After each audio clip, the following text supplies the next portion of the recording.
তৎপরতা তুঙ্গে দেখা যাচ্ছে, বিভিন্ন জায়গায় মিটিং করছেন, পথসভা করছেন। আলাদা কি গুরুত্ব রয়েছে এবার 21শে জুলাই? আলাদা গ্রুপ হচ্ছে 2026 মাথায় রেখে এবার হচ্ছে গুরুত্ব। আমরা এই তৃণমূল কর্মীরা কেউ বসে থাকবে না, সবাই যাবে 21শে জুলাই।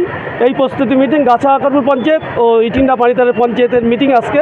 এই প্রস্তুতি হাজার হাজার লোক ছিল, আমাদের সাথে বিধায়ক ছিল ও জেলা পরিষদের খাদ্যের কর্মাধ্যক্ষ ছিল, 2 পঞ্চায়েতের মেম্বার প্রধান সবাই মিলে মাঠে নেমেছে। এখন 2026 পর্যন্ত এই প্রস্তুতি আমাদের এইভাবেই। দিদি যে নির্দেশ দেবে 21শে জুলাই আমরা শুনতে যাব, অভিষেক বন্দ্যোপাধ্যায় যেই নির্দেশ দেবে আমরাই শুনে আমরাই বুদ্ধি এই মিটিং করব।